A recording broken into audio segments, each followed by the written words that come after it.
The Fairmont townhouse on Grosvenor Square stood in quiet dignity as dusk descended upon London. Its facade, with tall windows and stately columns, reflected the orange hue of the setting sun. Within its drawing rooms, however, the atmosphere was far from still. Servants hurried along the corridors, carrying gowns, fans, and boxes of pearls. The Fairmont family was preparing for the most anticipated event of the season, the Marlborough Ball.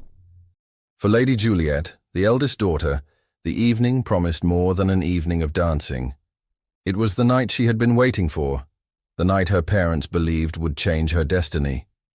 At 21, Juliet carried herself with the grace expected of a viscount's daughter.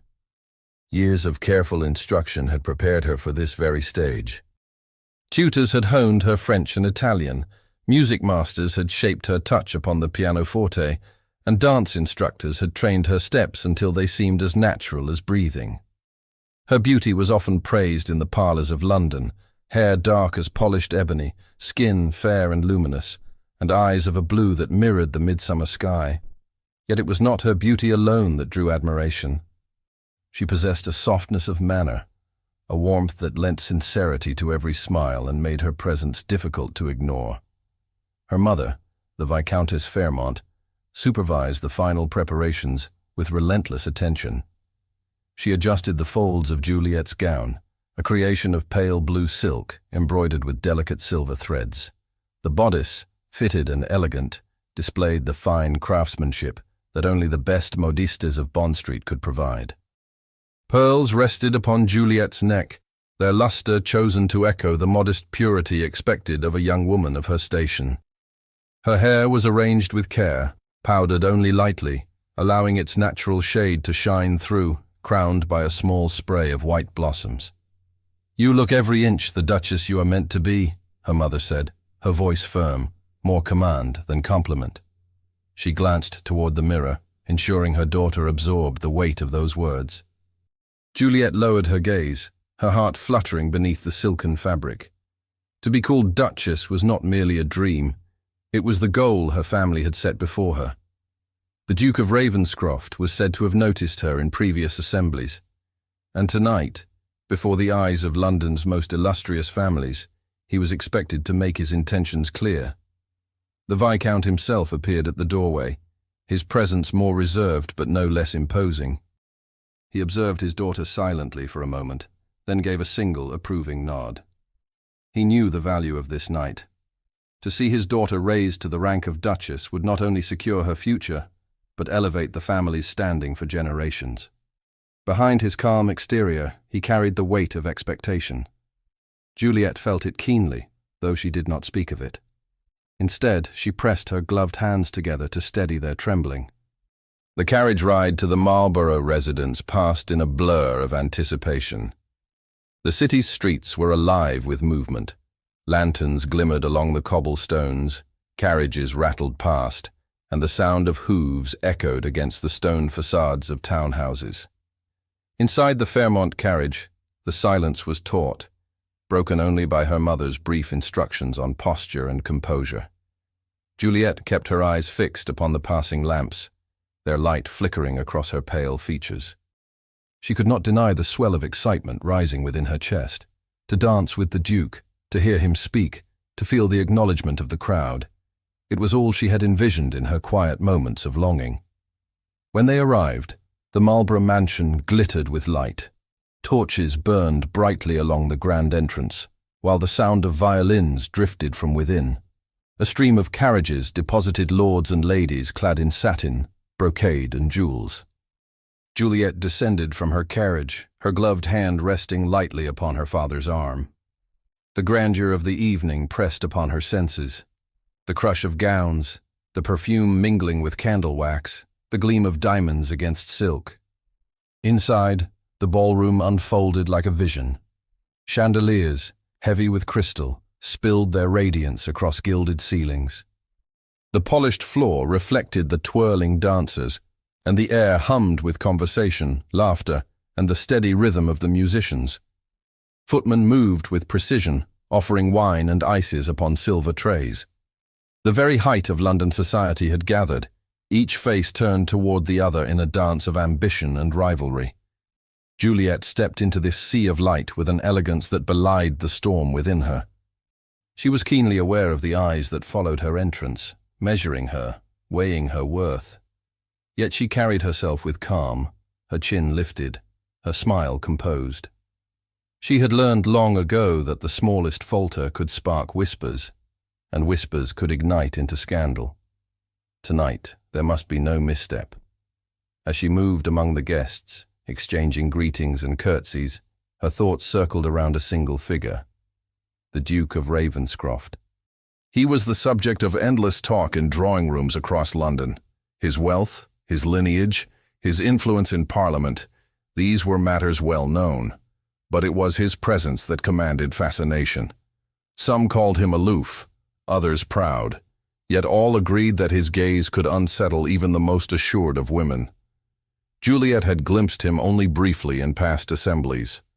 Tall, broad-shouldered, carrying the quiet authority of one accustomed to command. His hair, dark though powdered in the current fashion, framed a face of striking severity. His eyes, grey as tempered steel, revealed little of his thoughts. Whispers spoke of a heart marked by some private sorrow, though none dared speak of it openly. To Juliet he had seemed distant, as though observing the world from behind an invisible barrier. Yet tonight, she believed that barrier might finally break. As the evening progressed, she danced with several partners, each carefully chosen by her mother to display her poise and charm. Lords complimented her gown, ladies assessed her with sharp eyes, and Juliet responded with all the composure she could summon. Still, she found herself glancing toward the entrance, her heart tightening with every passing moment of anticipation. The crowd seemed to shift, restless with expectation, as though sensing the imminent arrival of the evening's most awaited guest. Then, at last, the Duke appeared. The room seemed to inhale as he crossed the threshold. Conversation faltered, fans stilled, and even the music seemed to soften in his presence. He was dressed in dark velvet, his figure tall and commanding, his expression grave. He moved with deliberate steps, each one sending ripples through the crowd. Nobles parted to allow his passage, their eyes fixed upon him with reverence or envy. Juliet's breath caught. His gaze swept the room, steady and searching, until it found her. For an instant, her world seemed to narrow to that single look. Her pulse quickened, her skin warmed beneath her gown, and she felt the weight of every whispered expectation pressing upon her. She curtsied as he approached, her movements graceful, her heart hammering with unspoken hope. The Duke bowed with precision, his eyes locked upon hers. The room hushed, the crowd watching with unblinking curiosity. This was the moment, the culmination of whispers, of dreams, of her family's aspirations. In that charged silence, Juliet believed she stood on the threshold of a future crowned with triumph.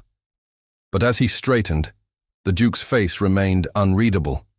His lips pressed together, his expression cold, as though carved from stone. The hush deepened, expectant, breathless. The crowd leaned in, eager to witness what words would pass from his mouth. The music faded, and a silence fell over the assembly. The Duke prepared to speak words that would strike Juliet to the core.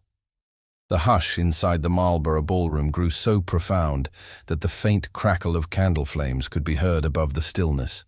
Hundreds of eyes fixed themselves upon the tall figure of the Duke of Ravenscroft. He stood before Lady Juliet, his gloved hand resting briefly against the hilt of his sword, his posture immaculate, his gaze unyielding. Juliet, her breath caught between hope and dread, waited with the entire room for his words. When he spoke, his voice was steady, clear, and without hesitation. "Lady Juliet," he declared, each syllable carrying to the farthest corners of the hall, "you will never be my wife." The sentence fell with the weight of a hammer, unbroken and final. A ripple passed through the crowd, gasps and whispers colliding in a wave of disbelief.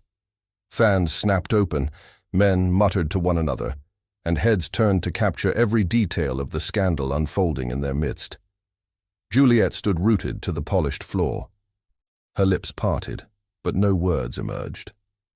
The air seemed to abandon her lungs, and the glittering chandeliers above blurred in her vision. In the space of a single sentence, every dream she had carefully nurtured, every assurance whispered by her family, and every hope of triumph collapsed into dust. The silence that followed was not empty. It throbbed with curiosity, shock, and the sharpened edge of mockery. The Duke did not falter. His gray eyes remained fixed upon her, unreadable, as though he had severed her from his future without the slightest tremor. After bowing with formality, he turned from her and walked into the crowd, leaving behind a stunned young woman and the murmur of scandal blooming in his wake. His tall figure disappeared among the throng of nobility, who parted to grant him passage, but immediately closed ranks to whisper behind raised hands. Juliet's skin burned as though set aflame. She could feel the weight of countless stares upon her shoulders, each one dissecting her humiliation. Snatches of gossip reached her ears, carried on the breath of those too enthralled to lower their voices. "So public, so cruel. Did you see her face?" whispered one lady, her voice laced with delight. Another murmured, "He could have chosen discretion, yet he struck her before us all." Laughter, muffled though it was, echoed from some corners, twisting like a knife into her pride. Her mother's fan clattered against the floor, quickly retrieved by a servant, but the moment revealed even the Viscountess's composure had faltered. The Viscount's jaw tightened, his expression locked in iron restraint, though his hand twitched at his side. Around them, the tide of gossip rose higher, drowning out the music entirely. The musicians faltered, bows trembling against strings, until silence conquered even the instruments meant to veil the scandal. Juliet forced herself to breathe. Her knees threatened to give way beneath the weight of humiliation, yet she would not collapse. Not here, not in front of those who relished her downfall. Her gloved fingers curled tightly at her sides, her nails pressing into her palms as she summoned every fragment of strength within her. She raised her chin, her face pale but her expression composed, and turned toward the nearest exit. The crowd parted reluctantly, as though savoring her retreat. Murmurs pursued her with each step. A gentleman whispered, "The poor creature," though his tone lacked sympathy, savoring the spectacle instead. A lady tittered behind her fan, her eyes glinting with envy, disguised as pity. Every footfall seemed to echo louder, the polished floor reflecting not only her image but also her shame. She did not dare glance back at the Duke, for she knew his figure would be surrounded by a host of onlookers eager to unravel the reason for his merciless rejection. At the edge of the ballroom, her father reached her side, offering his arm. His expression betrayed nothing, though his grip upon her hand was firm, guiding her with silent urgency. Her mother followed closely, her fan pressed tightly against her lips to conceal the tremor of her mouth. Together, they crossed the antechamber, the glitter of the chandeliers fading behind them as the murmurs of the crowd grew fainter, though not less cruel. Outside, the night air struck Juliet's cheeks with biting clarity. The Fairmont carriage awaited at the foot of the steps, its lanterns glowing faintly in the dark. The family descended swiftly, ignoring the clusters of onlookers who had spilled into the street, eager to catch the aftermath of the scene. Juliet's head remained high, though tears threatened to break through the surface of her composure.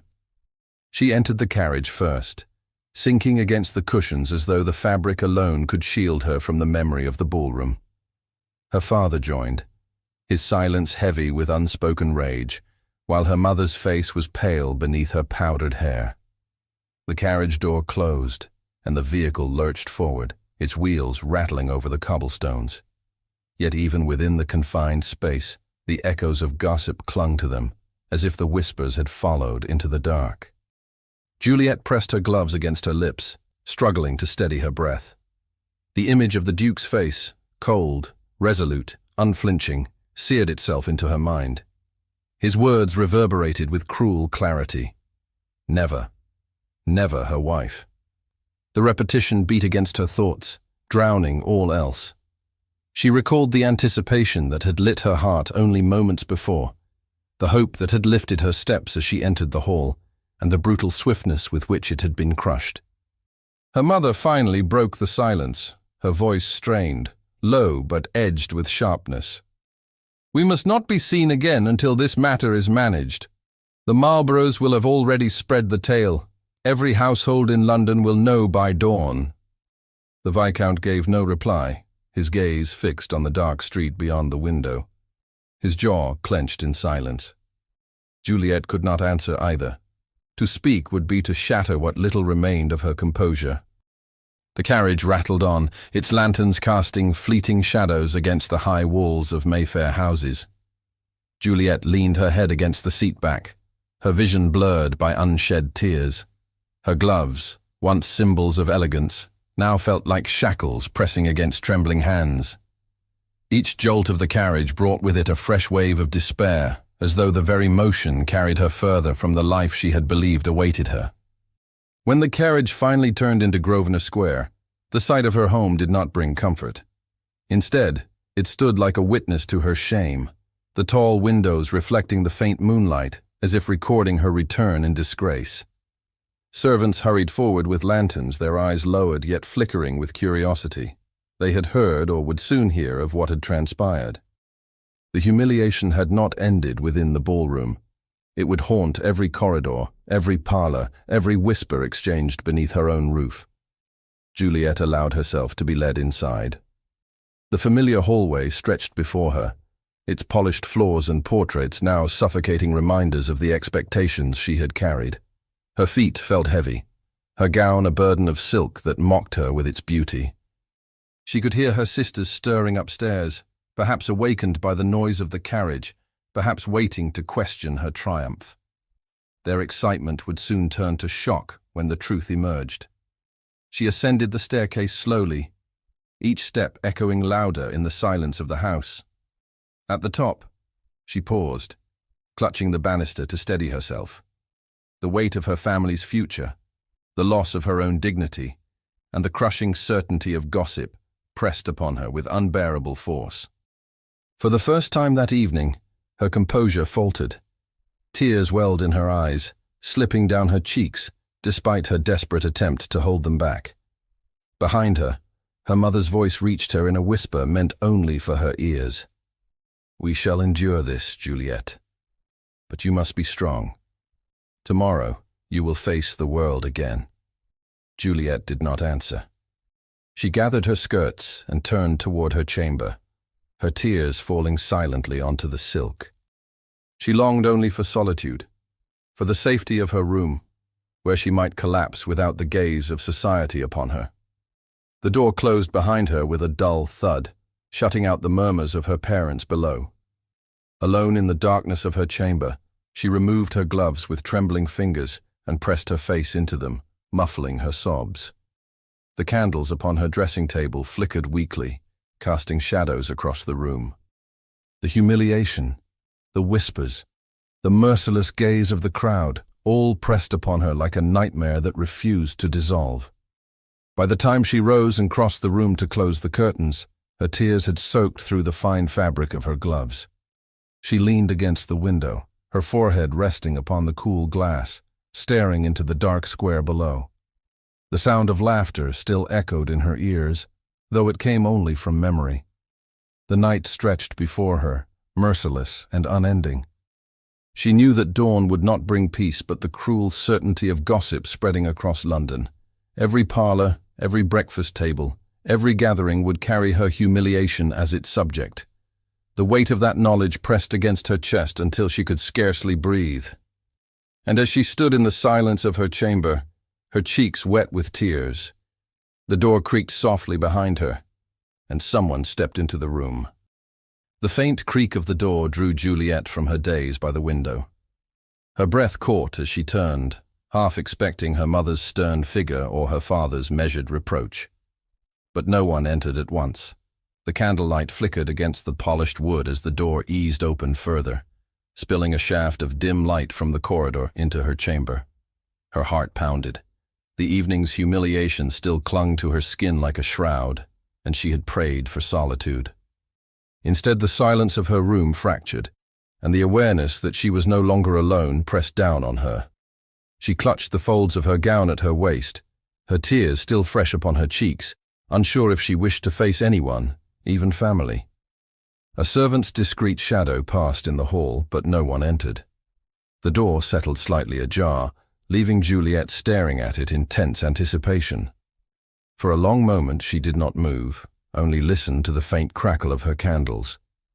The house around her carried restless sounds, the muffled rise of voices in her parents' chamber, the creak of a floorboard as someone hurried along the gallery, the rustle of skirts as maids whispered beyond her door. She sank into the chair at her dressing table, her gloves still damp from the tears she had buried in them. The sight of her own reflection undid her composure once more. Her face was pale, her eyes red-rimmed, and the carefully powdered curls that framed her forehead now hung limp from the heat of her tears. She hardly resembled the young woman who had stepped so hopefully into the Marlborough ballroom hours earlier. Her humiliation had been complete. The words of the Duke, words that had resounded in cruel clarity through the chandeliered hall, still echoed mercilessly in her ears. He had not only rejected her, he had condemned her before the very eyes of society. That sentence, "You will never be my wife," had stripped her of dignity in a single instant. She could almost still feel the sting of whispered laughter and the weight of countless eyes. Juliet pressed her hands against her face, wishing she could hide from the memory. Her sobs returned, unrestrained now in the privacy of her room. The sound filled the chamber, a contrast to the brittle silence she had maintained through the journey home. She curled against the edge of her chair, her silk gown creasing beneath her, and allowed despair to overwhelm her. Beyond her door, the house remained unsettled. She could hear her parents' voices rise and fall in agitated tones. Though she could not make out their words, she knew the subject of their discussion was her disgrace. The Viscount would measure the damage to the family's reputation, calculating what alliances had been lost. The Viscountess would speak in sharp, quick sentences, already planning how to repair the ruin. Neither would ask how Juliet's heart had borne the blow.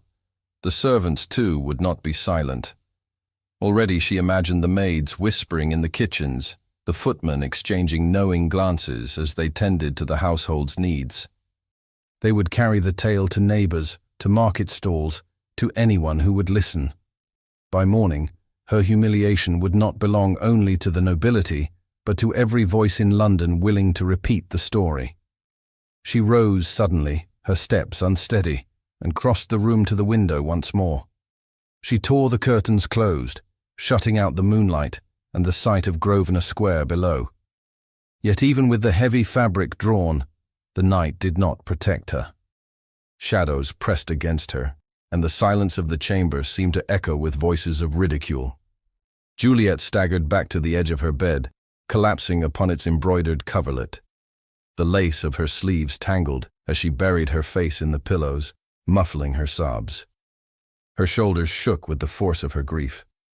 She felt imprisoned, not only by walls but by the memory of hundreds of eyes and the endless chain of whispers they would unleash. Her younger sisters, who had once admired every ribbon and gown she wore, did not come to her. She had heard their footsteps earlier in the evening, their hushed questions floating through the corridors. But now the silence of their absence spoke more loudly than words. They were too frightened, too uncertain of how to approach a sister who had fallen from promise into disgrace. Even within her own home, she was isolated. The hours passed slowly. The candles upon her dressing table burned lower, dripping wax onto the silver holders. The air grew heavy with the scent of extinguished flames as one candle sputtered out. Juliet did not move, curled against the pillows, her gown wrinkled, her pearls pressing uncomfortably into her skin. She felt the night stretch endlessly before her, a torment without release. Images of the ballroom returned with merciless clarity. She saw again the Duke's face, so cold, so unrelenting. She heard the gasps of the crowd, the snap of fans, the music faltering into silence, and always the words repeated, as if etched into her soul. Never, never. She tried to push the memory away, but it clung to her with cruel persistence. Her tears finally ebbed into quiet sobs. She lay still, staring at the canopy above her bed, the embroidered patterns blurred by swollen eyes. Fatigue pulled at her, though her mind would not rest. She was trapped between despair and exhaustion, her body weak, yet her spirit restless with grief. Outside her chamber, the corridor fell silent. Her parents' voices no longer reached her. The servants' footsteps ceased.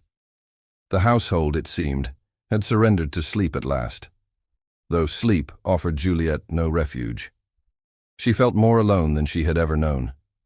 She closed her eyes, hoping for even a moment's escape. But just as she drifted near the edge of rest, the faint sound of the door creaking returned. This time, the sound was deliberate, closer, undeniable. She sat upright in her bed, her breath caught in her throat, as the latch turned slowly, and the door began to open. The door opened fully now, and the figure that entered was not her mother's stern silhouette, nor her father's rigid frame, but her aunt, Lady Eleanor. She moved with quiet purpose, closing the door behind her with deliberate care.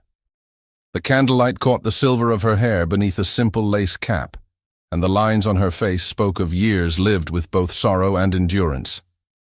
Juliet, still seated upright on her bed, drew her shawl closer around her shoulders. Her breath trembled, but she did not speak. She had braced herself for reproach, for the sharp reminders of duty her parents so often delivered. But instead, her aunt's eyes carried something else entirely. Not pity, not judgment. Something steadier, stronger. Lady Eleanor crossed the chamber slowly, her step unhurried, as though she wished to grant Juliet time to gather herself. She did not glance at the pearls discarded on the floor or the rumpled silk of her gown. She looked only at Juliet, with a gaze that held neither surprise nor dismay. At last, she settled into the chair near the bed, folding her hands lightly in her lap. For a time, the chamber was filled only with the faint crackle of the last candle burning low upon the dressing table. Juliet lowered her eyes, ashamed of her swollen cheeks and the redness around her eyes. But Lady Eleanor's calm presence eased the sting of her humiliation. Here was someone who had not seen her stumble in the ballroom, who had not listened to the cruel whispers in the carriage, who had not measured her against the family's expectations. When Lady Eleanor finally spoke, her voice was gentle but firm, each word carrying a weight shaped by experience. She reminded Juliet that dignity could not be taken by others, that it lived within, even when stripped of outward triumphs. She confessed that she herself had once stood where Juliet now stood, at the mercy of a husband chosen not for love, but for duty, a union that had suffocated her spirit until widowhood granted her release. Her sorrow had not destroyed her. Instead, it had hardened her resolve. Juliet listened in silence. She had never heard her aunt speak so openly of her past. The household often treated Lady Eleanor with a mixture of respect and pity, regarding her as a relic of faded fortune. Yet now, in the quiet of the chamber, Juliet saw her differently, not as a figure of defeat, but as one who had endured and emerged stronger. Her aunt's words pierced through the fog of despair. They did not erase the sting of humiliation, nor the ache of betrayal, but they offered something Juliet had not known since the ballroom, a spark of steadiness. For the first time since the Duke's declaration, she felt the faint stir of defiance. She was not only a victim of cruelty, she was not only a subject of ridicule, she still had within her the power to shape how she would endure. Lady Eleanor leaned forward, her eyes unwavering. She spoke of silence as a weapon, of composure as armor, of resilience as the truest rebellion against a society eager to watch a woman crumble. And then, with deliberate care, she suggested what Juliet had not yet dared imagine, that she might leave London for a time, retreat with her to the countryside where scandal's reach would be fainter. There, away from the glitter and the whispers, she could breathe again. Juliet's heart thudded with uncertainty.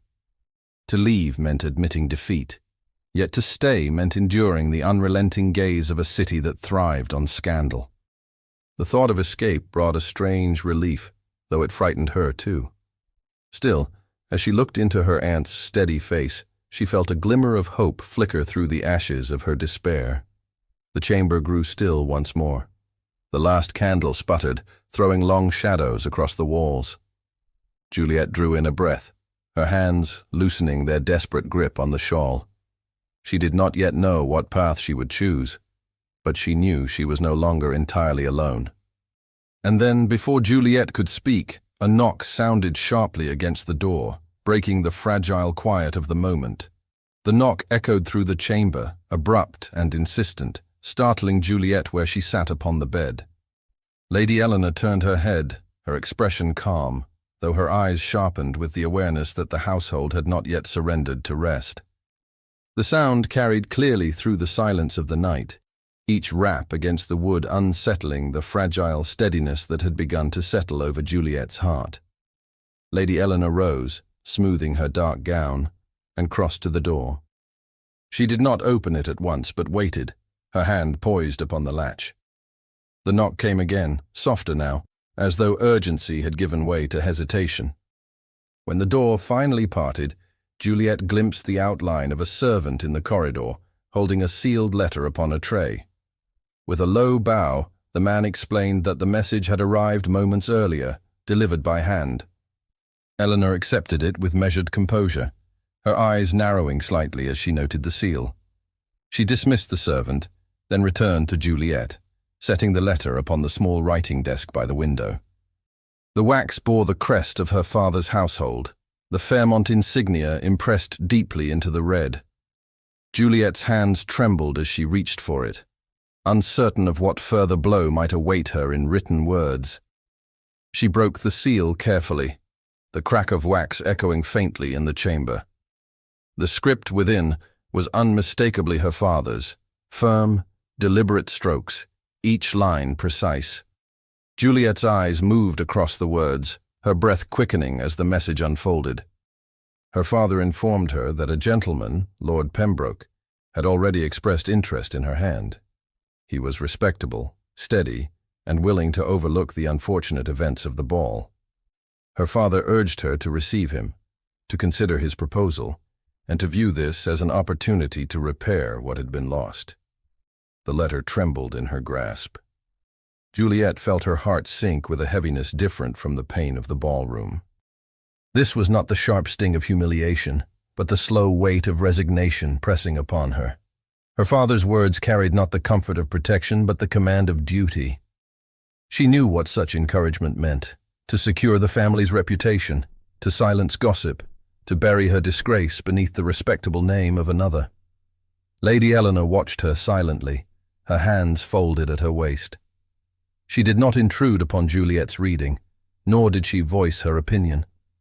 Instead, she stood as a pillar, allowing her niece to absorb the meaning of the letter on her own. Juliet's breath came unevenly. She read the words again, though their meaning had already burned itself into her mind. The image of Lord Pembroke arose faintly from her memory, his polite bow at past assemblies, his measured compliments, his eyes that carried duty but little warmth. Juliet lowered the letter to her lap, her hands trembling. She felt the pull of two forces within her, the duty that had always guided her steps and the faint spark of defiance her aunt had kindled. To accept would be to secure her family's peace, to silence the whispers. But to accept would also be to bind herself to a man who stirred no emotion in her heart. She closed her eyes, pressing the letter against her chest, torn between obedience and the desperate desire for freedom. Lady Eleanor spoke at last, her voice low but steady. She reminded Juliet that choice, though often hidden, always existed, that even under the shadow of duty, one might still claim a fragment of life for oneself. Juliet listened, her heart aching. The thought of defiance both frightened and emboldened her. She longed for escape, yet the chains of expectation bound her tightly. The chamber grew heavy with silence once more. The candlelight flickered, casting restless shadows against the walls. Juliet's eyes drifted toward the window, beyond the drawn curtains, as though she might glimpse some path beyond the confines of her chamber, beyond the suffocating weight of duty. For a moment, she allowed herself to imagine the countryside her aunt had spoken of. The gardens, the quiet air, the freedom from London's cruel gaze. The letter slipped from her lap to the floor, landing softly upon the rug. Juliet stared at it, the wax seal broken, the words still echoing in her mind. Her breath steadied slightly, though her heart remained torn. She lifted her gaze to Lady Eleanor, her lips parting as if to speak, though no words emerged. Her aunt waited patiently, her presence unshaken, her eyes encouraging without command. Juliet rose from the bed, her gown whispering against the floor, and crossed the chamber to the writing desk. She placed her hand upon the letter once more, her fingers lingering on the edge of the paper. She did not know what choice she would make, but she knew that this moment marked the beginning of something different. A step away from despair, though not yet towards certainty.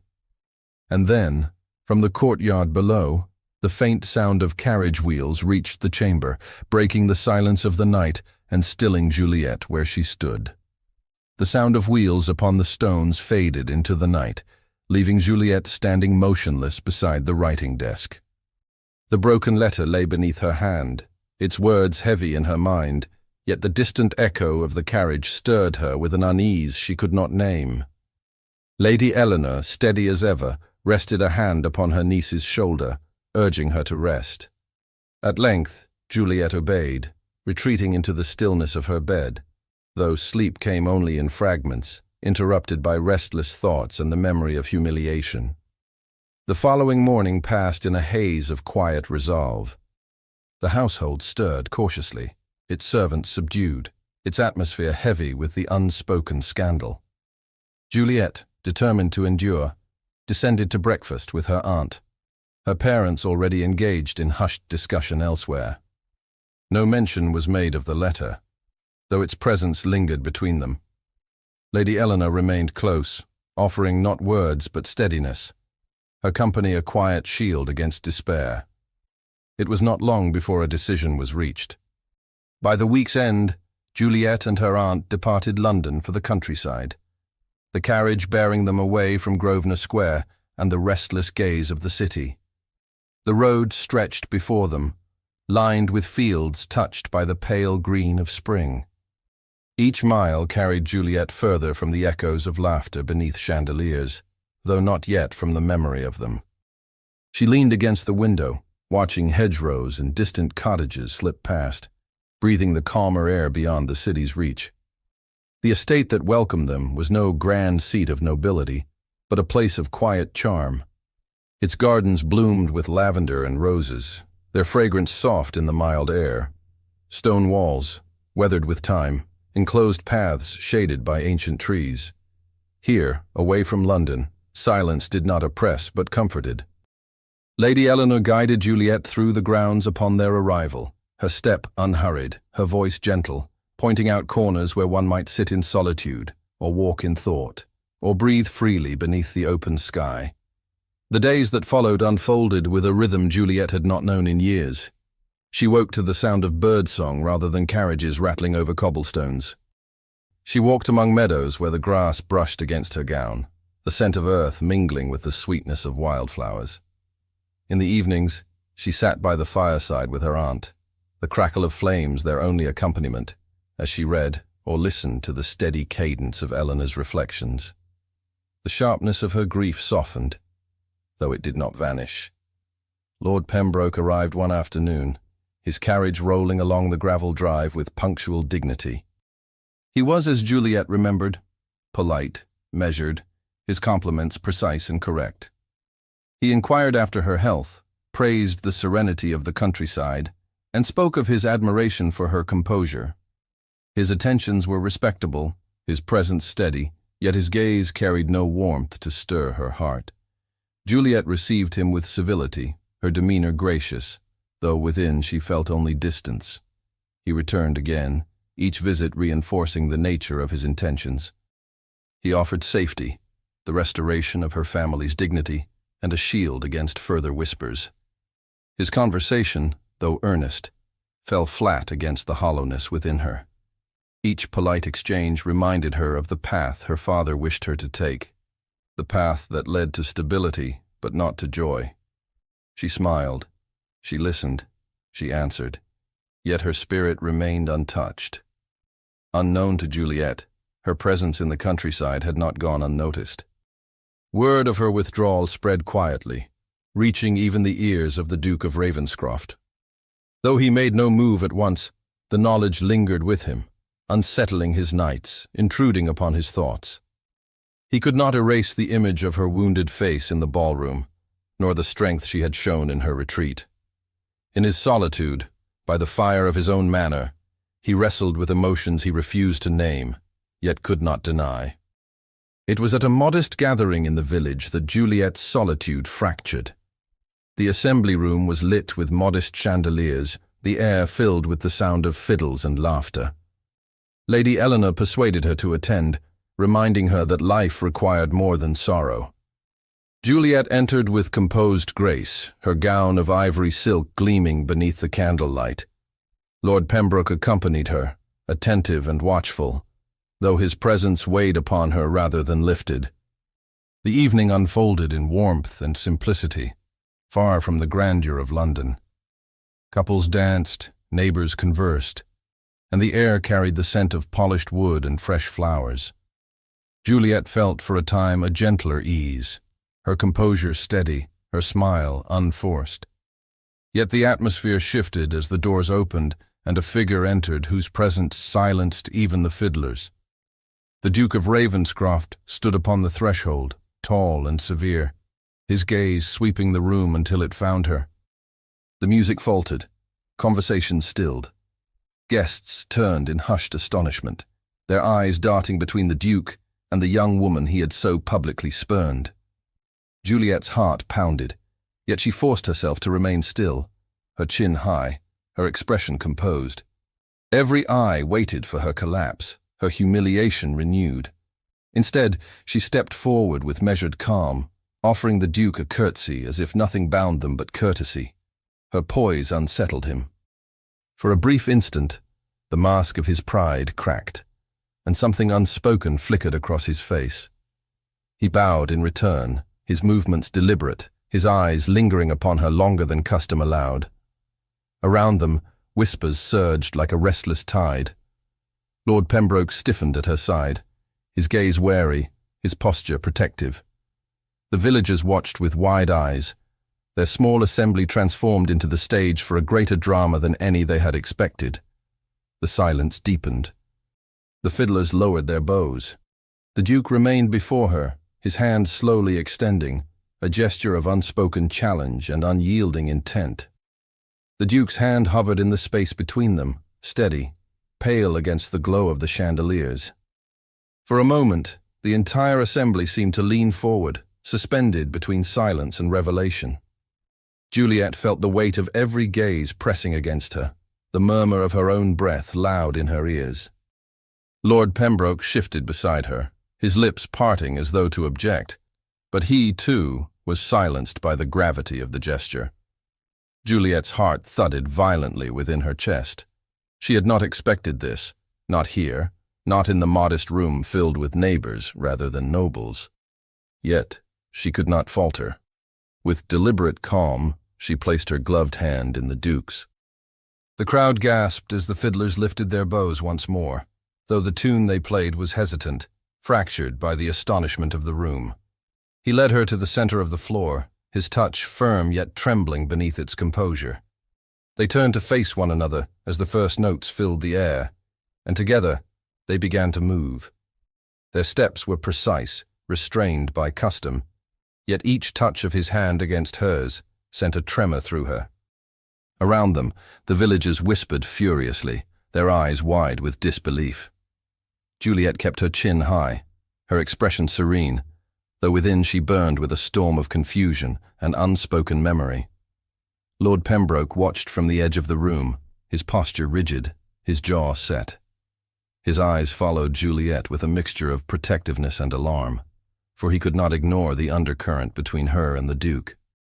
Others, too, studied them with suspicion, wondering what compelled the Duke to travel from London only to stand once more before the woman he had so publicly rejected.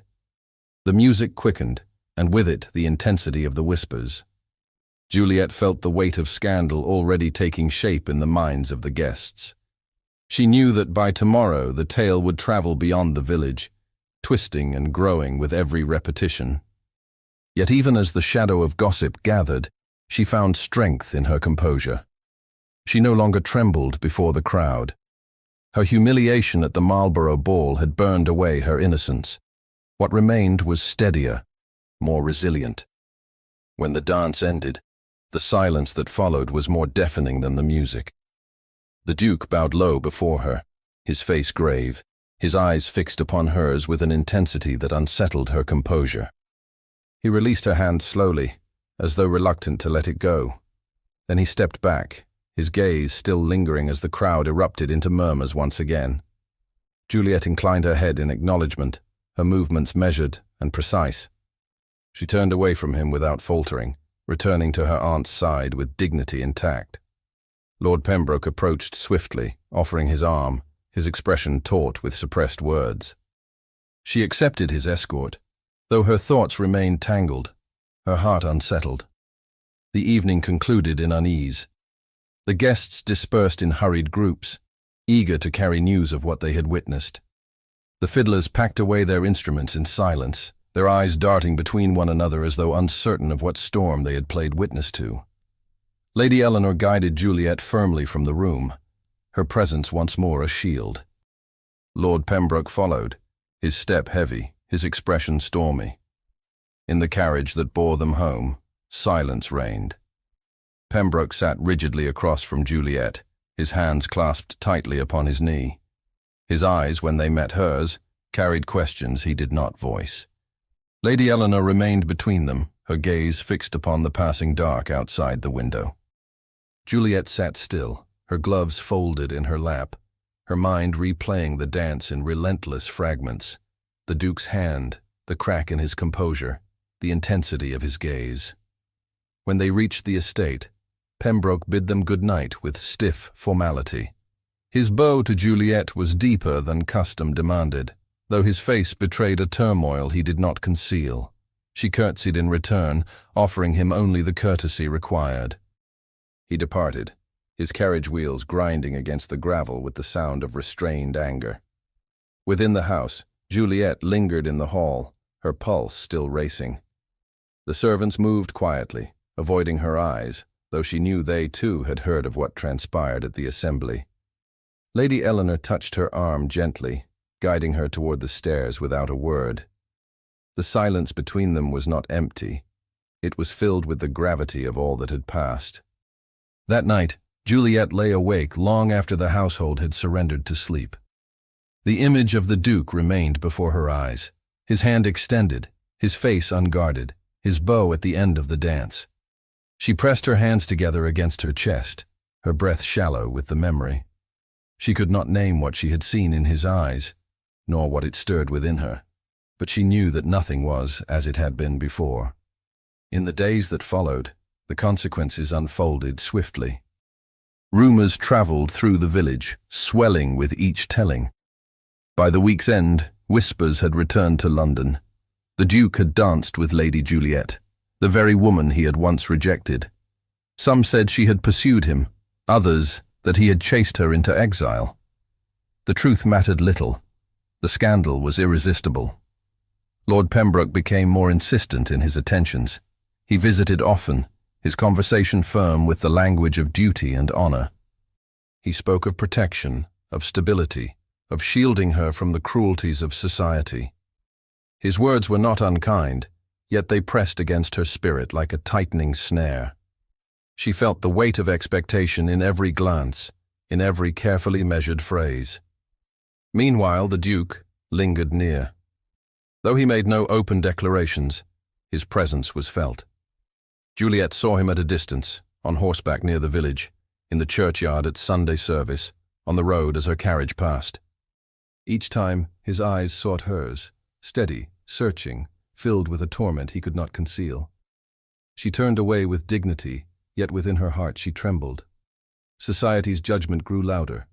Letters arrived from London, filled with veiled warnings and sharp reproach. Her parents wrote of the family's peril, urging her to accept Pembroke's hand without delay. The Dowager Duchess, too, sent word, her tone sharp with disapproval, warning her son of disgrace should he persist in his course. Juliet read these words in silence, her heart heavy with the weight of others' demands. Yet through the press of duty and the murmur of scandal, she felt something stir within her, something that would not be silenced. The memory of the dance lingered, not as a humiliation, but as a defiance, a moment where she had stood unbroken before the man who had once shattered her. The whispers of society could not erase the truth she had seen, the crack in his pride, the tremor in his hand, the unguarded flicker in his eyes. But scandal was not patient, nor was duty forgiving. Lord Pembroke pressed her once more, his tone more insistent, his gaze more demanding. Her family's letters grew sharper, their urgency greater, and all the while the Duke's presence loomed closer, his torment deepening, his restraint unraveling.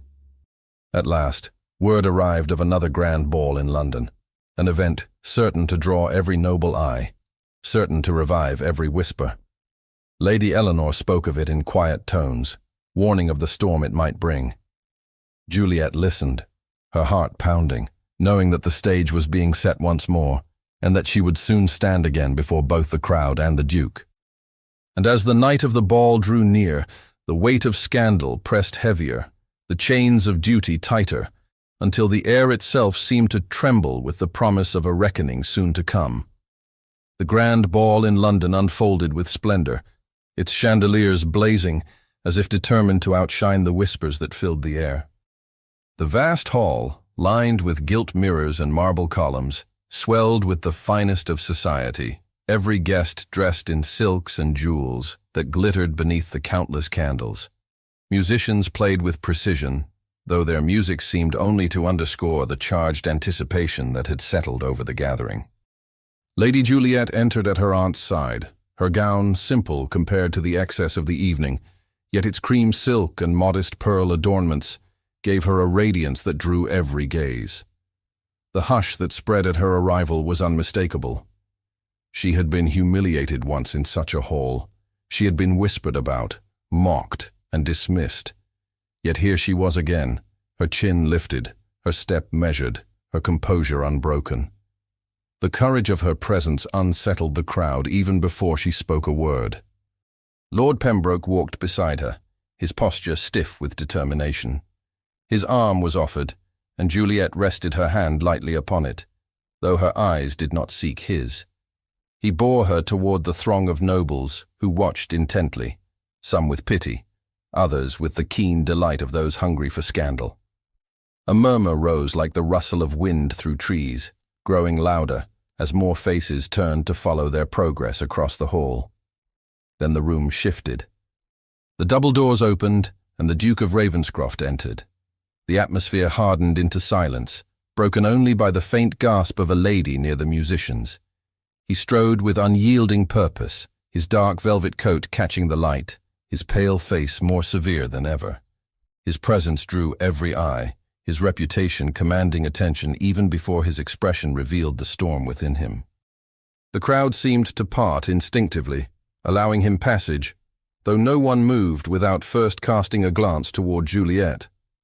They all understood the unspoken drama that had gripped London for weeks, the rejection, the retreat, the rumors of meetings in the countryside. Now, at last, both stood in the same hall once more, and society leaned in to witness the collision. Juliet's breath quickened. She did not falter, though her hand tightened briefly upon Pembroke's arm. The Duke's gaze found her, steady and relentless, cutting through the sea of glittering faces as if no one else existed. His steps did not waver. He crossed the floor directly to her, his figure tall, his composure strained but unbroken. The musicians stumbled, their bows faltering as silence fell anew. Lords and ladies stilled, their whispers dying into expectant hush.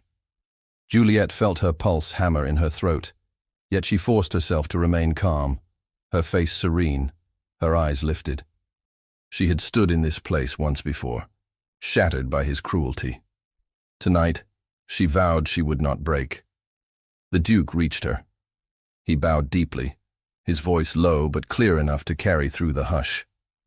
"My lady," he said, and then faltered. His hand trembled as he extended it toward hers. The pause was unmistakable. Nobles craned their necks, their fans stilled in mid-air. He was a man long known for unyielding pride, yet now his composure quivered before them all. Juliet placed her hand in his, her touch steady though her heart thundered. His grip was firm, yet shook faintly, betraying the torment that burned beneath his control. He raised her hand slowly, deliberately, until it hovered near his lips. The hall held its breath. No one moved, no one spoke. And then, before the eyes of the same court that had once witnessed her humiliation, the Duke of Ravenscroft bowed his head and pressed his lips to Juliet's hand. The gesture was reverent, desperate, unguarded. When he lifted his face again, tears glistened in his eyes, though his jaw remained set. A collective gasp shuddered through the crowd. Fans snapped shut. Some ladies exchanged shocked looks. Some men muttered of impropriety. The Dowager Duchess, seated at the far end of the hall, stiffened visibly, her face a mask of outrage. Lord Pembroke's shoulders tightened, his expression frozen in a mix of anger and disbelief. Juliet stood motionless, her hand still trembling in the Duke's grasp. The scandal of his act was undeniable. He had crossed the boundary of pride and propriety in one gesture, and the hall itself seemed to reel with the enormity of it. The silence, heavy and breathless, bore down upon them both. For a single heartbeat, the world held still, suspended between triumph and ruin, between freedom and disaster. The silence after the Duke's gesture lingered, as if the very walls of the ballroom struggled to absorb what had just occurred. Every guest seemed caught between disbelief and fascination. Then, as though a dam had broken, voices rose in sharp, hurried whispers. Fans fluttered furiously, canes tapped against the polished floor, and the hall trembled with the sound of scandal being born. The Dowager Duchess rose to her feet, her figure stiff, her eyes blazing with fury. She did not call out, but her disapproval radiated from her like a storm. Those nearest to her recoiled instinctively, sensing the wrath of a woman whose will had long dominated her family. A nobleman at her side leaned in, whispering urgently, but she did not sit.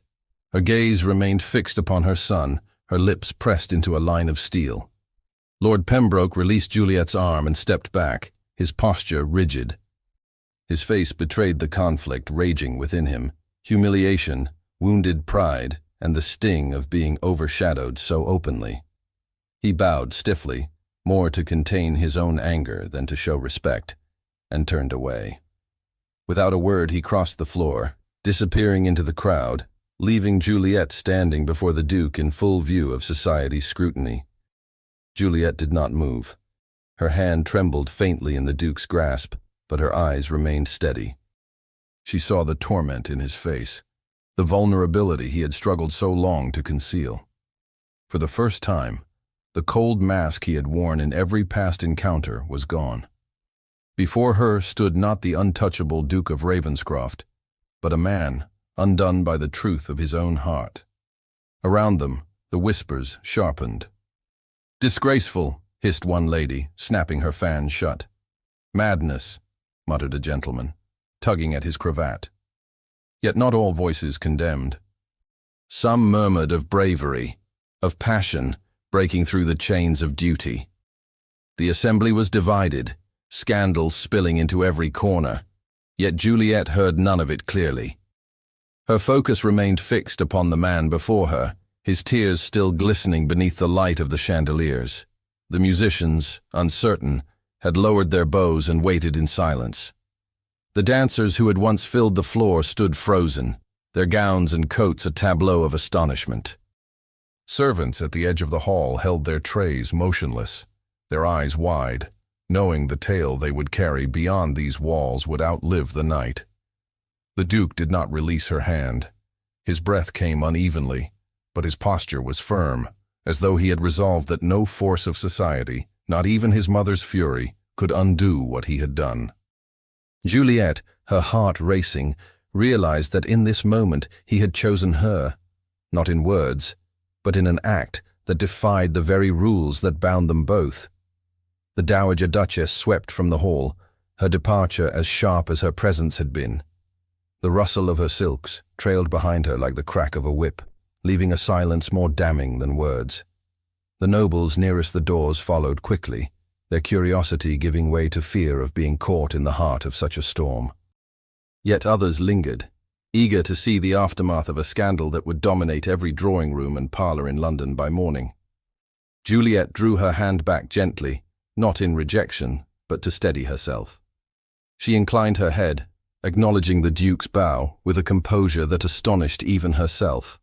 Then, turning with quiet dignity, she crossed the floor to where Lady Eleanor stood, her aunt's eyes filled with both pride and concern. The hall parted before her, not with respect, but with a mixture of awe and suspicion.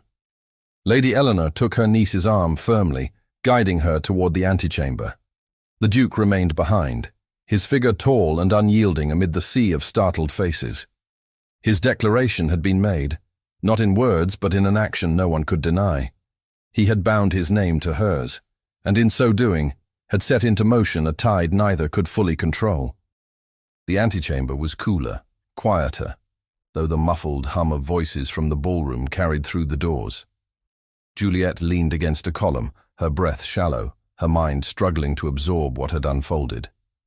Lady Eleanor pressed her hand in reassurance, her expression calm, though the gravity of the moment was plain in her eyes. The ride home was cloaked in silence. The carriage swayed gently over the cobblestones, its lanterns casting fleeting light against the dark streets of London. Juliet sat pressed against the window, her thoughts turbulent. She had expected to endure whispers, to suffer duty, to bear her disgrace quietly. She had not expected the Duke to break before society, to kneel in humility and expose his heart in tears. In the days that followed, the scandal spread with ferocity. Every parlour echoed with the tale, each version embroidered with new exaggerations. Some claimed the Duke had begged at her feet, others that Juliet had forced his hand. Letters arrived from her parents, filled with urgency and alarm, demanding explanations. The Dowager Duchess, through intermediaries, made her disapproval thunderously clear. Yet amid the fury and the gossip, Juliet felt a strange peace. She had seen his torment unveiled, had felt his hand tremble as he pressed his lips to hers. The memory did not wound her as his rejection had. Instead, it steadied her. It told her that she had not been wrong to feel the spark between them, that the cruelty of the past had been armor rather than truth. The Duke defied his mother, setting aside alliances once deemed sacred. Juliet, too, resisted her family's pleas to accept Pembroke. They did not act rashly. They simply refused to bend any longer to the dictates of a society that had mocked and tormented them. Their union would not be grand, nor would it silence the gossips, but it would be chosen freely. Together, they began to prepare for a future that was simpler, smaller, but infinitely truer. The glitter of chandeliers was replaced by the thought of sunlight on gardens, of days lived without masks, of evenings filled not with performance, but with companionship. The storm of scandal had not vanished, nor had society's disapproval waned. But for Juliet and the Duke, its weight no longer crushed. The choice had been made, and though the path ahead would not be free of shadows, it would be theirs to walk together. The summer morning dawned clear, the sky washed with pale light that softened the fields around Lady Eleanor's estate. The chapel that stood upon the grounds, small and ancient, glowed beneath the early sun. Its stone walls were covered in ivy, and its arched windows caught the light in muted colors. The bells rang softly, their chime not thunderous like those of London's great churches, but tender, carrying across the meadows and gardens in a melody that seemed more fitting for a union born not of duty but of choice. Inside, the chapel was filled not with throngs of nobles but with a modest gathering of those who truly wished them well. The wooden pews bore only a few guests, Lady Eleanor, steadfast and proud, a handful of trusted companions from the countryside, and servants who had long been part of Juliet's daily life. Absent were the jeweled crowds, the towering wigs, and the endless parade of curious eyes. What remained was simple and real. Juliet stood at the entrance, her gown of cream muslin flowing lightly around her. The fabric was plain compared to the silk she had once worn, yet it seemed to belong to her more than any finery ever had. Her hair, gathered softly, bore no powder, only the natural dark gloss of its strands, adorned with a crown of wildflowers plucked from the estate's gardens. Her hands trembled, but not from fear. She breathed deeply, her heart rising with every step she prepared to take down the aisle. At the altar, the Duke of Ravenscroft waited. He was dressed with formality, though without the excess that London would have demanded. His dark coat was cut neatly, his cravat simple. Yet his eyes, fixed upon Juliet, were unlike the cold steel they had once been. They were steady, softened by a quiet joy, though a sheen of emotion lingered in them, betraying the weight of the path that had brought him here.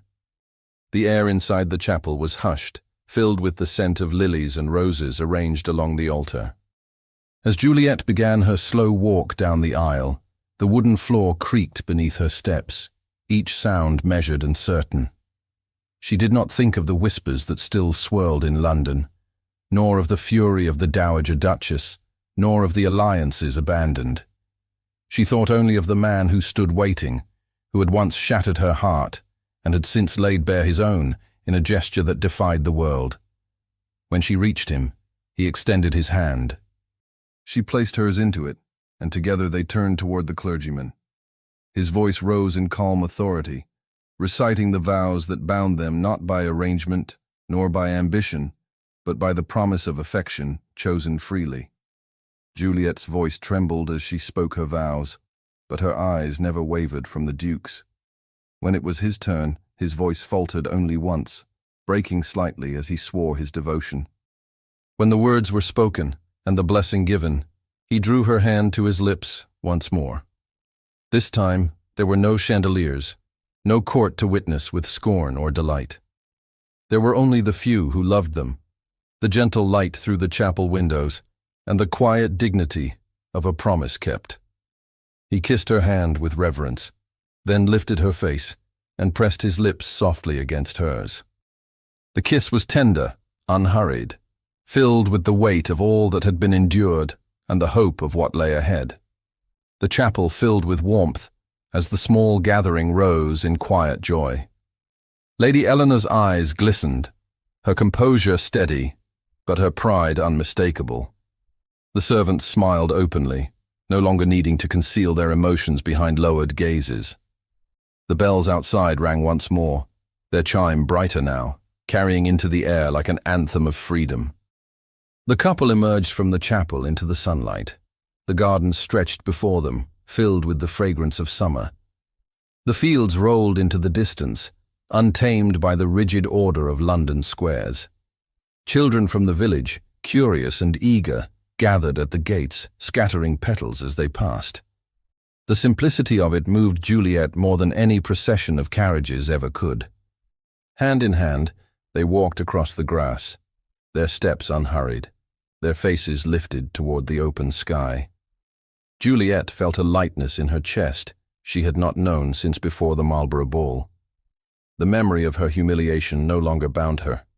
It had been transformed into the path that had led her here, to this moment of liberation. They paused by the old oak that shaded the edge of the gardens. The Duke turned to her, his face softened, his eyes unguarded. He spoke not with the commanding tone of a nobleman, but with the voice of a man humbled by love. He told her that his past pride, his harshness, had been born of wounds he had carried, but that no shadow could endure in her presence. Juliet listened, her eyes shining, and answered with quiet certainty that she did not need a duke's perfection, only a man's truth. Their foreheads touched, their hands clasped, and for a long moment they stood in silence, hearing only the breeze through the leaves and the distant chime of the bells. The world around them faded into peace, the clamor of society far behind, the judgment of others powerless against the strength of what they had chosen. Later, as the modest feast was laid out beneath the garden's shade, laughter replaced silence. The air was filled not with the strained courtesies of London banquets, but with genuine warmth. Servants and guests mingled without division, united by affection for the couple. The Duke, once so distant, bent to listen to every word Juliet spoke, his hand never far from hers. As the sun lowered toward the horizon, casting golden light across the fields, Juliet and Armand walked once more among the roses. The day's quiet joy settled around them like a mantle, and with it came a profound stillness of the heart. The long journey from humiliation to love had left its scars, but it had also carved a path of strength and authenticity neither would ever forget. And so their story, born in pain, closed in peace.